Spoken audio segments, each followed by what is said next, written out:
نحمده ونصلي ونسلم على رسوله الكريم اما بعد فاعوذ بالله من الشیطان الرجیم بسم اللہ الرحمن الرحیم ان ربکم اللہ الذی خلق السماوات والارض فی 6 ایام ثم استوى على العرش يدبر الامر ما من شفيع الا من بعد اذنه ذلكم الله ربكم فاعبدوا افلا تذكرون۔ بے شک تمہارا رب اللہ ہے جس نے آسمان و زمین 6 دن میں بنائے، پھر عرش پر استوا فرمایا جیسا اس کی شان کے لائق ہے، کام کی تدبیر فرماتا ہے، کوئی سفارشی نہیں مگر اس کی اجازت کے بعد۔ یہ ہے اللہ تمہارا رب، تو اس کی بندگی کرو۔ تو کیا تم دھیان نہیں کرتے؟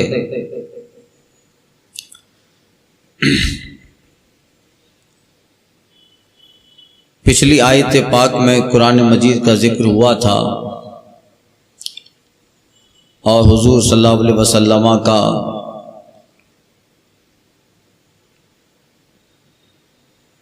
اور آپ کی صفات کا۔ اب اللہ تعالیٰ کی حمد ہو رہی ہے۔ اِنَّا رَبَّكُمْ، بے شک تمہارا رب۔ تاکید کے ساتھ اس آیت کو شروع کیا، اس لیے کہ بہت سارے لوگ منکر تھے اور ہیں دہری قسم کے لوگ جو اللہ کی ذات کے منکر ہیں، مشرکین جو رب کی وحدانیت کے منکر ہیں، بعض کفار رب کے خالق ہونے کے منکر ہیں۔ اس لیے اس آیت پاک کو تاکید سے شروع کیا، بے شک تمہارا رب اللہ ہی ہے۔ تاکید۔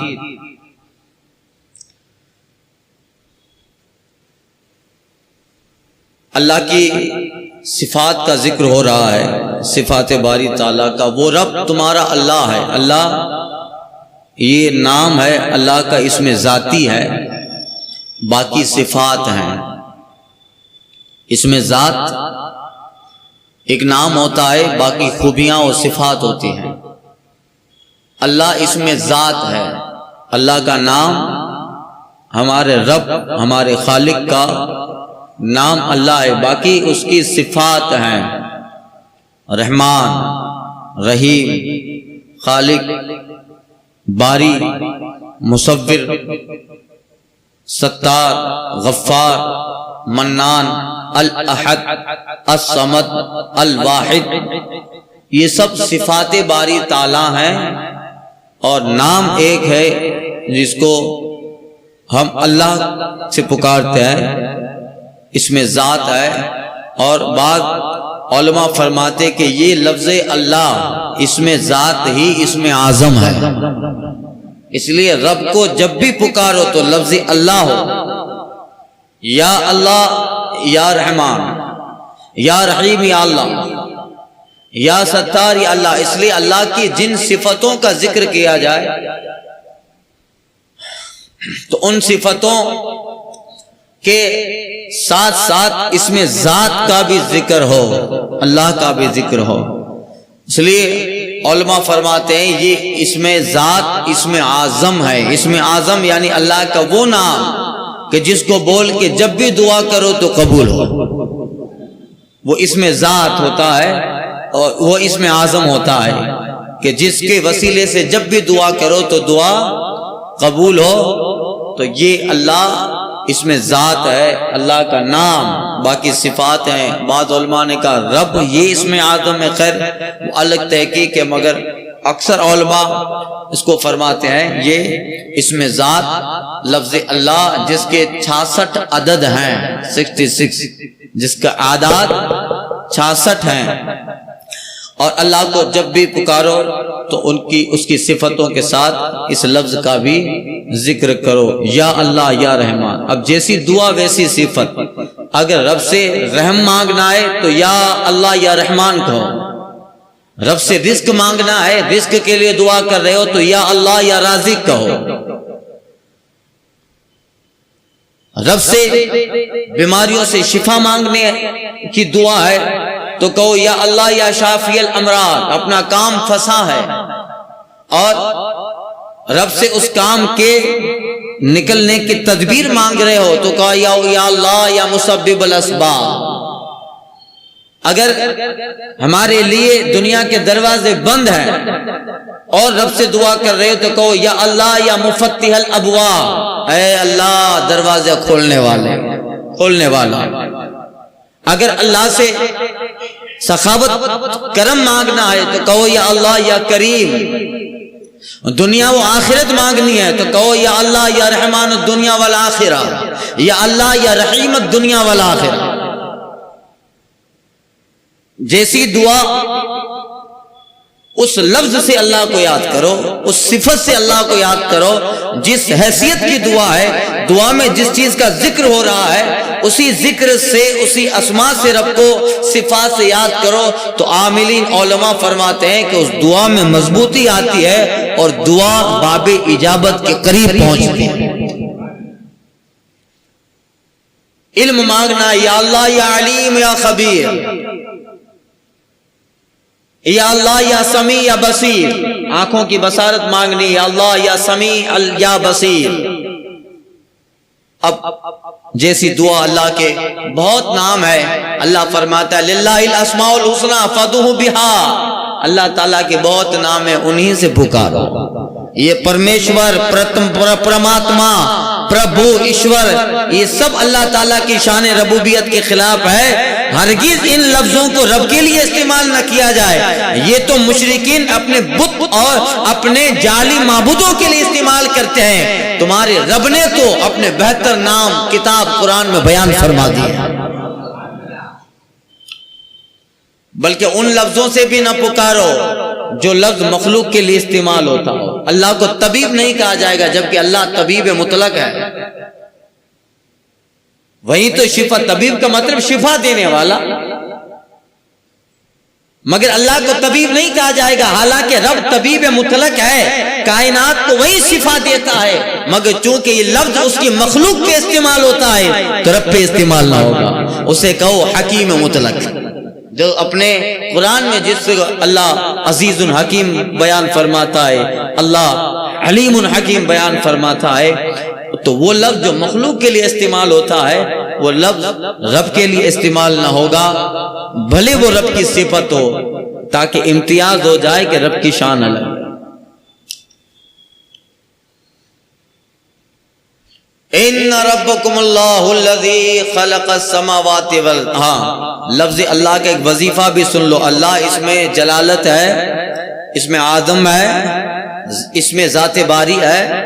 روزانہ نماز کے بعد آپ 10 مرتبہ لفظ اللہ کا ورد کریں، اللہ اللہ، آہستہ سے ورد کریں، اور 11ویں مرتبہ جب، اور ایک جگہ لکھا ہے کہ 65 مرتبہ، تاکہ عدد موافق ہو جائے، اس کے 66 عدد ہیں اللہ کے، 65 مرتبہ اللہ اللہ کرے اور 66ویں مرتبہ اللہ کرے تو اللہ الف اور لام یہ کہتے کہتے اپنی گردن اونچی لے جائیں، اور جب ہو کہیں تو اس طرح کہیں کہ گردن اچانک نیچے آئے اور لفظ ہو کی آواز کا پردہ دل پہ ٹکرائے، اللہ ہو، اس طرح کہ دل پہ اس لفظ کی آواز ٹکرائے، تو پھر صوفیہ فرماتے ہیں کہ لفظ اللہ وہ بھی اس میں باری تعالیٰ ہے،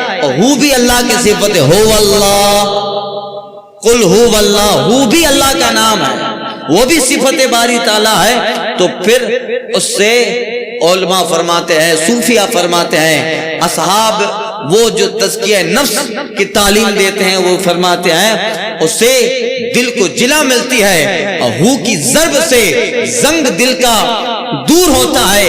مفتی اعظم فرماتے ہیں کہ مولا دل کا زنگ چھڑا قلب نوری پائے جلا، مولا دل کا زنگ چھڑا قلب نوری پائے جلا، دل کو کر دی آئینہ جس میں بسے یہ کلمہ لا الہ الا اللہ۔ یہ جو ہے اس میں ذات، اور چلتے چلتے عمل اور بھی بتا دیتا ہوں، لا الہ الا اللہ کا ورد کریں، لا الہ کہہ کر گردن اوپر لے جائے ہر فرض نماز کے بعد۔ ہماری سلسلے قادریہ میں یہ ورد ہے اور ہمارے شجرے میں یہ ورد لکھا رہتا ہے۔ آپ جس پیر سے بیعت ہوتے ہیں اس پیر کے شجرے میں سلسلہ قادریہ، سلسلہ عالیہ نقشبندیہ، سلسلہ عالیہ سہروردیہ، سلسلہ عالیہ چشتیہ اور جملہ سلاسل، چاہے سلسلہ ابو الائی ہو، سلسلہ رضوی ہو، سلسلہ برکات ہو، سلسلہ نظامی ہو، ان سب سلاسل کے صالحین، اکابر، پیران اعظام اور شیوخ طریقت اپنے مریدین کو یہ تعلیم فرماتے ہیں، نماز کے بعد 3 مرتبہ کم سے کم لا الہ کا ورد کریں، لا الہ کہہ کر اپنی گردن کو اپنے دائیں کندھے سے اوپر کی طرف لے جائے، لا الہ، اور جب الا اللہ کہیں تو اسی طرح الا اللہ گردن نیچے جھکا کر اس تیزی سے الا اللہ کہیں کہ لفظ اور اس آواز ہمارے دل کے پردے سے ٹکرائے تو دل اس لفظ کی ذات سے منور ہو جاتا۔ اور ہمارے صوفیاء تو اس کے لیے محفلیں قائم کرتے تھے، محفل منعقد ہوتی تھی، ذکر ہوتا تھا، اذکار ہوتے تھے، اور اس کے لیے وہ ذکر قائم کرتے اور اپنے مریدین کو یہ تعلیم دیتے تھے۔ پھر بہت زمانوں تک اس طرح ذکر کرتے کرتے کرتے کرتے یہ دل پھر خود بخود ذکر کرنے لگتا۔ ارے بھائی اثر ہوتا ہے کہ نہیں؟ امام غزالی رحمۃ اللہ تعالی علیہ لکھتے ہیں ایک پانی کا قطرہ اگر سنگ مرمر پہ پڑتا ہے تو کچھ زمانوں کے بعد اس میں سوراخ کر دیتا ہے، اس میں سوراخ ہو جاتا ہے۔ اسی طرح آواز ہے، آواز الفاظ زبان سے نکلتے بھلے ہم نہیں دیکھ سکتے ہیں مگر آج کی تحقیق تو بتا رہی ہے، اور ہمارے صوفیاء نے بھی فرمایا، اعلی حضرت نے اس پہ رسالہ لکھا، اب آواز الفاظ بار بار جب وہ دل پہ ٹکراتے ہیں تو دل اس آواز سے مانوس ہو جاتا ہے، اس آواز کو دل پکڑتا ہے، پھر کچھ زمانوں کے بعد، مدتوں کے بعد دل اس آواز اور کلمہ اور اس ضرب کا ایسا عادی ہو جاتا ہے، آپ سوئے ہوں اور دل ذکر کر رہا ہے، مفتی اعظم ٹرین میں سفر کر رہے ہیں اور دل ذکر کر رہا ہے، ارے یہ تو سوئے ہوئے ہیں، پنڈت صاحب دیکھ رہے ہیں ادھر ادھر، کلمہ کی آواز آ رہی ہے، آواز دینے والا تو نظر آتا نہیں، کان جب لے گئے مفتی اعظم ہند تو آرام کر رہے ہیں، وہ پنڈت کان قریب لے گیا تو قلب مفتی اعظم سے آواز آ رہی ہے، لا الہ الا اللہ۔ یہی فرمایا، مولا دل کا زنگ چھڑا قلب نوری پائے، مولا دل کا زنگ چھڑا قلب نوری پائے جلا، دل کو کر دے آئینہ جس میں چمکے یہ کلمہ لا الہ الا اللہ۔ یہ ہوتا ہے اللہ کا ضرب، اللہ کی ضرب کرتے رہیے اور ہمیشہ اس لفظ کو اپنے ورد میں رکھیے، یا اللہ کی تسبیح بھی پڑھیے، اور ہر نماز کے بعد 66 مرتبہ پڑھیے، ایسے تسبیح پڑھ لیجئے، اس کی عادت 66 ہے، اور اگر زیادہ بھی پڑھے 100 مرتبہ پڑھے، 500 مرتبہ پڑھے، یقیناً اللہ نے اپنے ناموں میں شفا رکھی ہے، تو اللہ تعالیٰ کے بہتر نام ہے، تو اس اللہ کے لفظ اللہ اس میں جلالت کے تعلق سے علماء کہتے ہیں اس میں ذات ہے اور یہی اس میں اعظم ہے، اس کا ورد ہو تو یقیناً جو ہے دل بھی جلا پائے گا، ایمان بھی جلا پائے گا، اور اللہ اپنے ناموں کی برکتیں مومن کو دے گا۔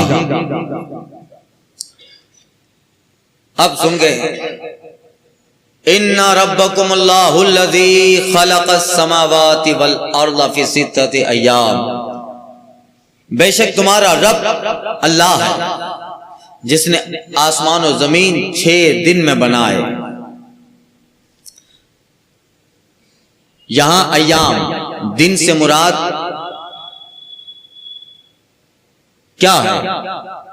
دن کے لیے سورج اور چاند کا ہونا ضروری ہے.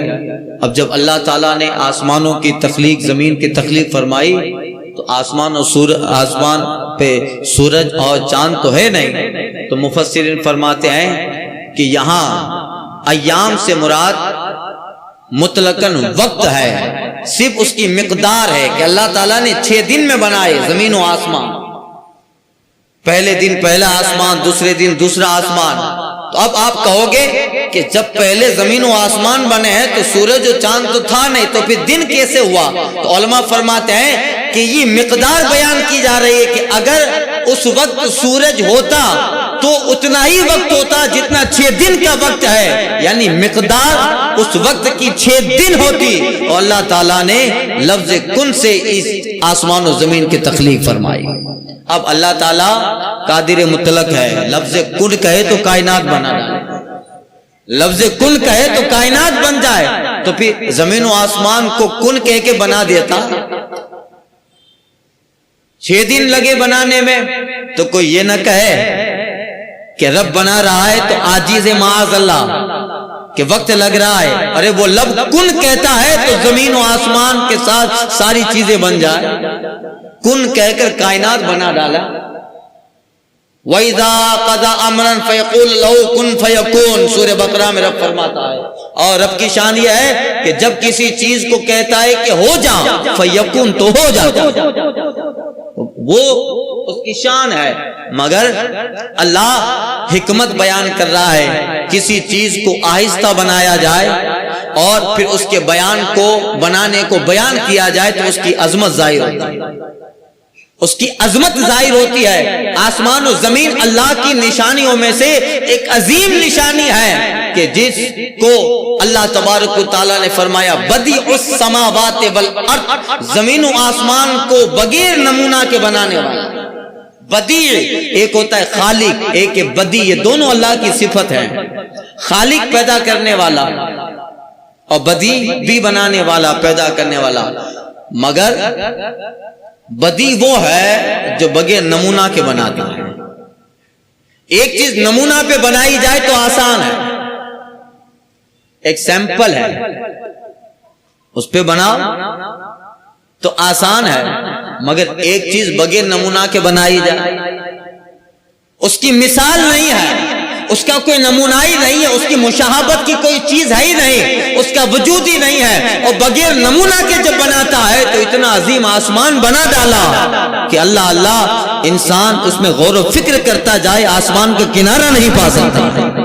اور پھر مختلف انداز سے بناتا ہے. آسمان کو زبرجد کا بنایا، بعد آسمان یاقوت کے بنائے، بعد آسمان مرجان کا بنایا، بعد کس چیز کا. اور ان آسمانوں کے درمیان 500 سال کے فاصلے رکھے، اور ان آسمانوں میں رب نے اپنی عبادت کے لیے طرح طرح فرشتوں کو مقرر فرمایا. کوئی رکوع میں، کوئی سجدہ میں، کوئی تسبیح ہے، کوئی قعدہ میں، کوئی قیام میں. اور ان آسمانوں میں طرح طرح کے عجائبات بنائے جو عقل انسانی اور تصور انسانی میں نہیں آ سکتی. گویا رب کی اس صفت کو بیان کر کے کہا جا رہا ہے غور کرو، تیرا رب وہ ہے بغیر نمونہ کی اتنی زبردست تخلیق بنا رہا ہے. وہ رب اتنا زبردست آسمان بنا رہا ہے. اچھا، علامہ تفسیر میں، تفسیر روح البیان میں علامہ اسماعیل حقی رحمۃ اللہ تعالیٰ لکھتے ہیں کہ اکثر جگہ سماوات کو جمع کے طور پہ استعمال کیا اور الارض کو واحد کے طور پہ. السماوات والارض، سماوات جمع ہے، جمع مطلب دا پلورل ناؤن یعنی بہو وچن ہے، اور الارض سنگولر ناؤن یک وچن ہے. تو 7 زمین ہے تو 7 آسمان ہے بھائی. السماوات ہے تو اردین آنا چاہیے، مگر اکثر اللہ نے سماوات کو جمع کے طور پہ استعمال کیا، آسمانوں. اور زمین کو الارض زمین، اس کی وجہ کیا ہے؟ تو علماء فرماتے ہیں، علامہ اسماعیل حقی نے تفسیر روح البیان میں لکھا ہے، اس کی وجہ یہ ہے کہ آسمان بھی ساتھ زمین بھی ساتھ، مگر آسمان اس طرح اللہ نے بنائے ہیں کہ ہر آسمان کے درمیان فاصلہ ہے، 500 سال کا فاصلہ ہے، طے نہیں ہے، ہر آسمان کے درمیان فاصلہ، اور ہر ایک آسمان پہ مخلوق آباد ہے، اللہ کی مخلوق آباد ہے، فرشتے ہیں، ملائکہ ہیں، اور اس کے مقرر کردہ حکم کے پابند اور طرح طرح کے عجائبات۔ تو وہ آسمان الگ حصوں میں ہے، ہر آسمان کے درمیان خلا ہے، اسپیس ہے، اور ہر آسمان کی حقیقت الگ ہے، کوئی یاقوت کا، کوئی زبرجد کا، کوئی مرجان کا، ہر آسمان کی حقیقت الگ ہے۔ اس لیے جمع فرمایا زمین بھی ساتھ ہے، مگر زمین کی حقیقت ایک ہی ہے کہ وہ مٹی ہے، پہلی زمین، دوسرا طبقہ زمین کا، تیسرا طبقہ زمین کا، چوتھا، پانچواں، ساتواں طبقہ، ساتوں زمین کی حقیقت ایک مٹی ہے، اور ساتوں زمین آسمان کی طرح اسپیس والی نہیں ہے، بلکہ علماء کہتے ہیں اس طرح ملی ہے جیسے پیاز کا ایک چھلکا دوسرے چھلکے سے ملا ہو۔ پیاز کا چھلکا ایک دوسرے سے، کتنے چھلکے ہوتے ہیں پیاز کے، تہ ہوتی ہے، تہ بتے چھلکے ہوتے ہیں، تو زمین سات اور ساتوں زمین ملی ہے، اور وہ ملنا گویا ایسا ہے جیسے ایک ہی لگ رہا ہے۔ عربی قواعد کے اعتبار سے اللہ نے واحد استعمال فرمایا، یہ اس کی وجہ ہے۔ تو زمین و آسمان اللہ تعالیٰ کی نشانیوں میں سے ایک عظیم نشانی ہے کہ کس طریقے سے اس رب نے زمین و آسمان بنائے، پھر آسمان کو دینے والا بنایا، زمین کو لینے والا بنایا۔ اس لیے بزرگ فرماتے ہیں کہ آسمان کی طرح بنو، زمین کی طرح مت بنو، آسمان کی طرح بنو، دینے والا بنو، لینے والا مت بنو۔ آقا کہتے ہیں اس طرح دو کہ اپنے دائیں ہاتھ سے دو تو بائیں ہاتھ کو پتہ نہ۔ آسمان دیتا ہے، پھر اللہ نے صلاحیت بنائی، آسمان میں دینے کی طاقت رکھی، مگر زمین میں لینے کی طاقت ہی نہ ہو بھائی تو پھر بیکار ہے۔ اس لیے آسمان سے پانی برساتا ہے، اور زمین میں اللہ نے اگانے کی تاثیر بنائی، پانی آسمان برسائے گا، زمین میں تاثیر بنائی، اس زمین میں اللہ تبارک و تعالیٰ نے صلاحیت پیدا فرمائی، آسمان سے قطرہ آئے گا اور زمین پہ بہے گا، زمین میں دانا اگے گا، اور اسی قطرے سے دانا میں بڑھنے کی طاقت ہوگی، آسمان دے گا، زمین لے گی، اور نظام کائنات چلے گا۔ اگر آسمان دینا بند کر دے تو پھر زمین سے پیداوار بند ہو، اگر آسمان دے رہا ہو مگر زمین ہی بنجر ہو جائے، اس میں دینے کی طاقت ہی نہ ہو، بنجر زمین ہو جائے، تو پھر سبزہ اگے گا کیسے، نباتات کیسے اگے گے؟ اس لیے آسمان اور زمین کا اللہ تعالیٰ نے ملن رکھا، ایک دے گا دوسرا لے گا، اس میں دینے کی طاقت دی، اس میں قبول کرنے کی صلاحیت دی، اور کس شان سے دیتا ہے اللہ۔ ایک جگہ رب فرماتا ہے انا سببنا الماء صبا، اس رب نے یعنی ہم نے، رب فرماتا ہے پانی برسایا، فشققنا الارض شقا، پھر تیرا رب زمین پھاڑتا ہے، چیرتا ہے، انبتنا فیہا حبا، اس میں دانا اگاتا ہے، اور اسی دانے کو کیسی شان دیتا ہے، انبتنا فیہا حبا عنبا وزیتونا ونخلا وحدائق غلبا فاکہۃ وعبا، اور اسی دانے سے انجیر بنا رہا ہے، زیتون بنا رہا ہے، میوہ جات بنا رہا ہے، انگور بنا رہا ہے، متعان لکم ولانعامکم، دیکھو کیسی کیسی قدرتیں بنا رہا ہے تمہارے اور تمہارے جانوروں کے لیے۔ تو وہاں سے دینا ضروری ہے تو یہاں سے لینا بھی ضروری ہے۔ اللہ تعالیٰ کی عظیم نشانیاں، اور زمین تو زمین ہے بھائی، اس میں تو اللہ تعالیٰ نے، بعض علماء کہتے ہیں کہ آسمان لینے کی بھلے صلاحیت ہے، مگر لینے میں بھی اس نے اس قدر صلاحیت جذب کر کے رکھی ہے کہ آسمان زمین کا مقابلہ نہیں کرتا۔ ایک دن آسمان اور زمین کا مقابلہ ہوتا ہے، آسمان کہتا ہے میں بڑا کے اوپر ہوں، زمین کہتی ہے میں بڑی کہ مجھ پہ انسانی آبادی چل رہی ہے، کہتا ہے میں بڑا کہ سورج مجھ میں ہے، زمین کہتی ہے خاموش ہے، آسمان کہتا ہے میں جس میں تارے ہیں، میں وہ ہوں جس میں ستارے ہیں، کہکشاں ہیں، میں وہ ہوں جہاں جناب عیسیٰ جلوہ بار ہے۔ سب آسمان کہہ رہا ہے، زمین کہتی ہے کہ بھلے تم سب ہو، سورج تم میں، چاند تجھ میں، ستارے تجھ میں، کہکشاں تجھ میں، ملائکہ کی ایک بہت بڑی جماعت تجھ میں، جناب عیسیٰ تجھ میں، زمین کہتی ہے مجھ میں بھلے کچھ نہ ہو، اللہ کا محبوب مجھ میں ہے، اللہ کا محبوب مجھ میں ہے، جو ساری کائنات کی تخلیق کا ذریعہ اور کائنات عالم زمین و آسمان سمیت کائنات کی تخلیق کا ذریعہ صرف مصطفیٰ ہیں، زمین کہتی ہے وہ میرے سینے میں۔ اعلیٰ حضرت کہتے ہیں خم ہو گئی پشت فلکستان زمین سے، جب زمین نے یہ تانا دیا کہ محبوب مجھ میں ہے تو آسمان کی پشت وہ ٹیڑھی ہو گئی۔ آپ کہیں بھی جاؤ آسمان کو دیکھو تو آخر میں جہاں آپ کی نظر پہنچے گی آسمان زمین سے ملا ہوا نظر آئے گا۔ اب یہ فلسفہ اعلیٰ حضرت کا بیان کرتے ہیں، کیوں آسمان تو اوپر ہے مگر نظر دوڑاؤ تو آسمان کی پشت زمین سے ملی ہوئی نظر آئے گی۔ سمندر کے کنارے پہ جا کے دیکھنا، کیوں کہ زمین کے تانے سے اس کی کمر ٹیڑھی ہو گئی۔ اعلیٰ حضرت کہتے ہیں خم ہو گئی پشت فلک اس تانے زمین سے، سن ہم پہ مدینہ ہے وہ رتبہ ہے ہمارا، سن ہم پہ مدینہ ہے وہ رتبہ ہے ہمارا، اے مدعیو اس خاک کو خاک نہ سمجھے، اس خاک پہ مدفون شہ والا ہے، اس خاک پہ مدفون شہ والا ہے ہمارا۔ اور کہتے ہیں اس نے لقب خاک شہنشاہ سے پایا۔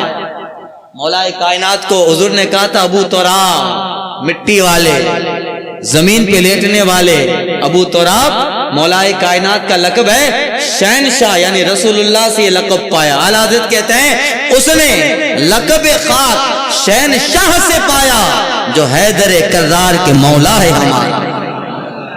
ہم وہ خاک اڑائیں گے جو خاک نہ پائی، آباد رضا جس پہ مدینہ ہے ہمارا۔ یہ جو ہے زمین، خیر تو زمین اللہ تعالیٰ کی نشانی اور قدرتوں میں سے بڑی قدرت، اس لیے بار بار اللہ تعالیٰ نے زمین و آسمان کا ذکر کر کے یاد دلایا، غور کرو جو رب زمین و آسمان بنانے والا، ہم ایک جو ہے چھوٹے سے مکان کی چھوٹی سی چھت بغیر دیوار و ستون کے کھڑا نہیں کر سکتے ہیں، تیرے رب نے بغیر ستون کی اتنا زبردست آسمان کھڑا کر کے رکھا۔ خلق السماوات والارض فی ستۃ ایام، بے شک تمہارا رب اللہ ہے جس نے آسمان و زمین 6 دن میں بنائے۔ اب رب چاہتا ایک دن میں بنا سکتا تھا مگر 6 دن میں بنائے۔ مفسرین کہتے ہیں کہ یہاں ایام سے مراد مطلق وقت ہے، کیونکہ آسمان و زمین کی پیدائش کن فرمانے سے ہوئی، اور کن فرمانا ایک آن کی بات ہے، ایک آن میں ہو جاتا ہے جب اللہ کہتا ہے ان یقول لہو کن فیکون، سورہ یاسین میں بھی ہے، کہتا ہے ہو جاتی ہے، مگر اس کی عظمت بتانے کے لیے ہے اور یہ بتانے کے لیے ہے کہ جلدی نہ کیا جائے۔ رب جو سب ایک آن میں کر سکتا ہے مگر زمین و آسمان 6 دن میں بنا رہا ہے۔ اس لیے صوفیہ فرماتے ہیں رب قادر ہے کن سے آن کی آن میں لاکھوں جہاں بنا دے، مگر اس نے عالم 6 دن میں بنایا۔ اس سے پتا چلتا ہے آہستہ آہستہ کام کرنا یہ اللہ تعالی کو پسند ہے۔ ڈائریکٹ آپ جو ہے 1000 پتی سے کروڑ پتی بننا چاہو گے تو پھر پھنسو گے، آہستہ آہستہ سے مقام طے کرو۔ اس لیے کہتے ہیں نا کار تاجیل کار شیطانت، جلدی کا کام شیطان کا کام ہے، جلدی کا کام شیطان۔ مولانا روم نے بھی لکھا ہے مکر شیطان است تاجیل و شتا، شیطان کا مکر بڑا جلدی ہوتا ہے، اس کا کام مکر شیطان است تاجیل و شتاب، خوی رحمہ است صبر و احتساب۔ اللہ کی عادت ہے صبر اور احتساب، وقت کے ساتھ ٹھہر ٹھہر کر کام بناتا ہے، تخلیق کرتا ہے۔ با تابی گشت موجود از خدا، تابا شش روز این زمین و چرخہا، ورنہ قادر بوت کا زن کن فیکن، صد زمین چرخ اون دوئے برون، این تابی از پے تعلیم تس طلب آہستہ ببایت بے شکست۔ یعنی اللہ 6 دن میں جو بنا رہا ہے اس میں تمہارے لیے تعلیم ہے کہ تو بھی جب کوئی کام کر تو ٹھہر ٹھہر کے، ورنہ کہتے ہیں تاب شش روز این زمین و چرخا صد زمین و چرخ اد اوئے دو برو، اگر رب چاہے تو ایسے ہزاروں زمین و آسمان کن کہہ کے فوراً بنا سکتا ہے۔ یہ وہ رب ہے جس نے 6 دن کے اندر ثم استوى علی العرش، پھر وہ عرش پر اپنی شان کے مطابق جلوہ بار ہوا۔ اب یہاں استوا کا معنی کیا ہے؟ یہ متشابہات، یہ جو ہے متشابہات میں سے ہے، یعنی اس کا معنی یہ جو ہے حکمت الہی میں سے، اس کا معنی حقیقی معنی رب کو پتا ہے۔ اب کچھ لوگ یہاں گمراہ ہو گئے۔ استوا علی العرش کا معنی کیا اللہ عرش پر بیٹھا، معاذ اللہ۔ معتزلی جو فرقہ ہے اس کا بہت بڑا مولانا تھا نظام الدین معتزلی، اس زمانے میں غوث پاک کے زمانے میں یہ بہت آگے بڑھے اور بہت اپنا بدعقیدگی کا پرچار کیا، مگر انہوں نے اللہ تعالیٰ کے لیے جسم ثابت کیا اسی آیت سے، الرحمن علی العرش استوى، جیسا ایک اور جگہ فرمایا وہ رحمان عرش پر استوا۔ استوا کا معنی انہوں نے کیا اللہ تعالیٰ عرش پر بیٹھا ہے، معاذ اللہ، اللہ کے لیے جسم ثابت کیا، جبکہ اللہ جسم و جسمانیت سے پاک ہے۔ اب سنیے امام اہل سنت کا ترجمہ۔ جب یہ استوا اسرار الہی میں سے کہ استوا کا معنی ہے کیا بندے کو پتا نہیں، تو اعلیٰ حضرت نے ترجمہ کیا پھر عرش پر استوا فرمایا۔ اب استوا جو رب نے فرمایا جیسا وہ چاہے اس کی مراد ہے، ہم اس پہ بیٹھنے کا لفظ استعمال کریں، ہم اس پہ جو ہے جسم کے ساتھ کوئی لفظ استعمال کریں جو شان الوہیت کے خلاف ہو، اس لیے کوئی ترجمہ نہیں۔ اعلیٰ حضرت نے فرمایا پھر عرش پر استوا کیا، اب استوا جو رب کی مراد ہے وہی مراد ہے۔ اللہ نے عرش پر استوا کیا، اور پھر اس جگہ ترجمے میں ہر جگہ لکھا رہتا ہے جیسی اس کی شان کے لائق ہے، جیسی اس کی شان کے لائق ہے ویسا استوا فرمایا۔ عرش کیا ہے بھائی؟ عرش نویں آسمان کا نام نہیں ہے جس کو فلسفی اور سائنس کہتی ہے، وہ نائنتھ اسکائی، نوواں وہ پڑھاتے ہیں نا ہم کو، جب شاید آپ پڑھے ہو تو پھر سائنس میں ایک چیپٹر یہ بھی آتا ہے، اور فلسفہ اور 10 میں 12 کی بکس میں جب یہ کچھ چیزیں آتی ہے تو فلسفی لوگ 9ویں آسمان کو عرش اعظم کہتے ہیں، 9واں آسمان عرش ہے، وہ مراد نہیں، نہ وہ ایسا ہے جیسا فلسفے کہتے ہیں، بلکہ عرش ایک الگ جسم ہے، اللہ کی ایک الگ تخلیق ہے عرش، اور رب تبارک و تعالی عرش پر استوا فرمائے ہیں، فرمایا ہے، اس کا مطلب اللہ کا غلبہ ہے عرش پر۔ اور بعض مفسرین کہتے ہیں کہ عرش اتنا بڑا ہے کہ 7 زمین اور 7 آسمان کو عرش نے گھیرا ہے، 7 زمین اور 7 آسمان کو عرش نے گھیرا ہے، جو زمین سب سے نیچے آسمان سب سے اوپر، ابتدا انتہا زمین و آسمان، اور ان دونوں کو عرش نے گھیرا ہے۔ تو اب استوا کا معنی ہوا اللہ وہ ذات کا مالک ہے کہ جس کے قبضے میں عرش ہے، جب عرش ہے تو کائنات کی ہر چیز آ گئی، جب عرش ہے تو کائنات کی ہر چیز آ گئی۔ تو عرش علماء فرماتے ہیں کہ 7 زمین اور 7 آسمان بلکہ سارے عالم کو گھیرا ہوا ایک جسم ہے، اور اس کی حقیقت کیا ہے وہ رب جانتا ہے، اس کی حقیقت رب جانتا ہے۔ مگر ہاں عرش کو اللہ تعالیٰ نے کیا بنایا؟ سنیے، یدبر الامر، اللہ تعالیٰ کام کی تدبیر فرماتا ہے، یدبر الامر، کام کی تدبیر، یہ اللہ تعالیٰ کی تیسری صفت، تدبیر فرماتا ہے۔ زمین و آسمان کی پیدائش ہو چکی، عرش بن چکا، غلبہ ہو چکا، اس لیے وہ ماضی کا صیغہ استعمال فرمایا، کام کی تدبیر فرماتا ہے، یعنی انجام عالم کے سارے واقعات، یعنی اللہ تعالیٰ دنیا کے واقعات اور اس کے احکام صادر فرماتا ہے، مگر اچانک نہیں بلکہ انجام کا لحاظ فرماتے ہوئے ہر فیصلہ، ہر بات، ہر قول اللہ کا ہزاروں حکمتوں والا ہوتا ہے۔ اور مراد تدبیر سے جو اللہ تعالیٰ کی صفت ہے عالم کے واقعات رونما کرنا، یعنی اللہ تعالیٰ عالم کے واقعات رونما کرتا ہے، عالم کے واقعات بناتا ہے اور اس لحاظ سے بناتا ہے کہ اللہ تعالیٰ انجام پر بھی پکڑ رکھتا ہے، اس واقعات کے اینڈ پر بھی پکڑ رکھتا ہے۔ اب گویا معاملہ یہ ہوا کہ اللہ تعالیٰ نے عرش بنایا، عرش سے اللہ تعالیٰ حکم صادر فرماتا، عرش سے معاملات کی تدبیر کرتا ہے، عرش سے معاملات کو اللہ تعالیٰ صادر فرماتا ہے۔ عرش گویا اللہ تعالیٰ کی حکومت اور اللہ تعالیٰ کے جو ہے حکم فرمانے کی جگہ ہے۔ عرش سے اللہ تعالیٰ حکم صادر کرتا ہے، احکام صادر کرتا ہے، اور وہ احکام اللہ تعالیٰ فرشتوں کے ذریعہ زمین پہ نافذ فرماتا ہے۔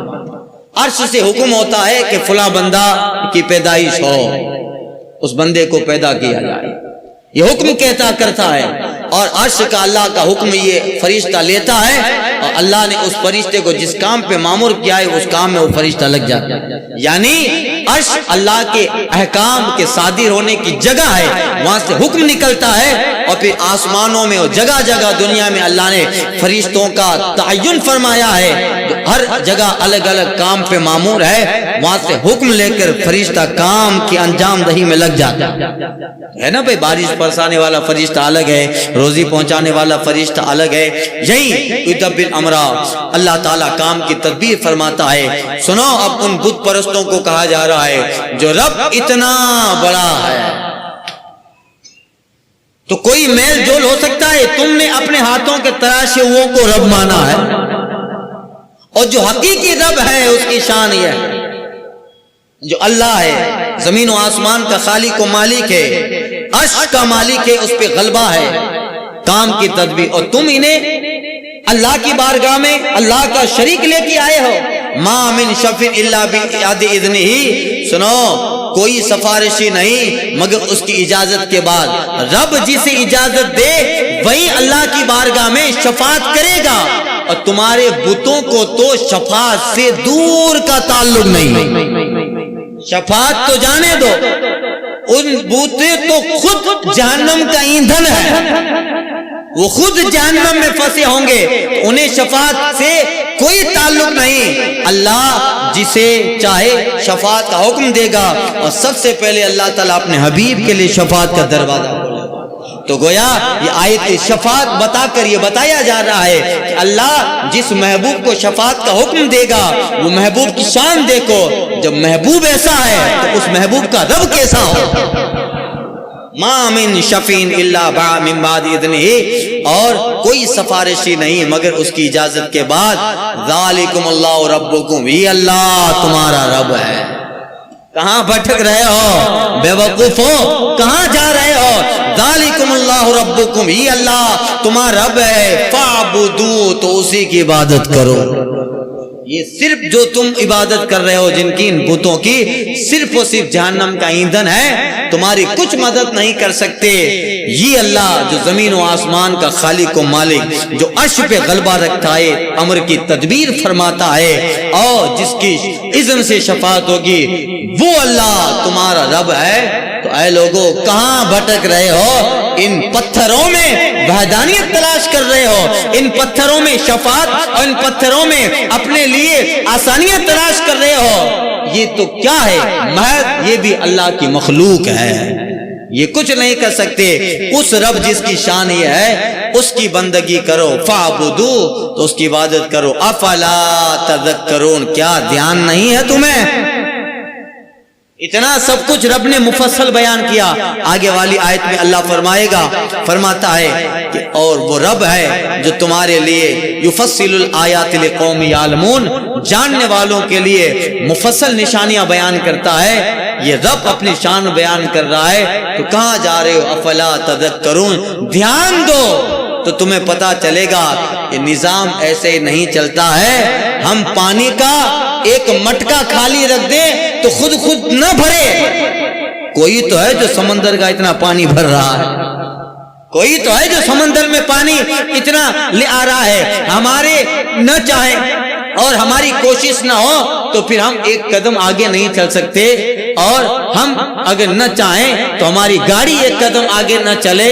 جب ایک گاڑی، چھوٹا سا طیارہ، چھوٹا سا سیارہ ہمارے چاہنے سے آگے نہیں چل سکتا، کوئی تو ہے جو صدیوں سے سورج کو مشرق سے چلا کر مغرب میں ڈبو دیتا ہے، جو وقت پہ ستارے نکال دیتا ہے، سورج کی روشنی کو چاند میں ڈالتا ہے، چاند اپنی روشنی پھر ستاروں کو دیتا ہے، وہ ستارے پھر رات کو جگمگاتے ہیں۔ اے بے وقوفو، تمہیں ابھی بھی خیال نہیں آیا ان بتوں کے پیچھے پڑے ہو؟ جب ایک چھوٹی سی چیز ہمارے کیے بغیر نہیں ہو سکتی ہے تو نظام بغیر کسی کے چلائے چلے گا کیا؟ کوئی تو ہے جو نظام ہستی چلا رہا ہے، کائنات چلا رہا ہے، تو وہ کون ہے؟ ذالکم اللہ ربکم، سنو وہ رب تمہارا اللہ ہے، فاعبدو، تو اسی کی عبادت کرو اور اسی میں عقیدہ وحدانیت اور اس کے محبوب کو تسلیم کرو، اور اسی میں نجات کو، یہی صحیح ہے۔ باخر دعوانا الحمدللہ رب العالمین۔ الفاتحہ۔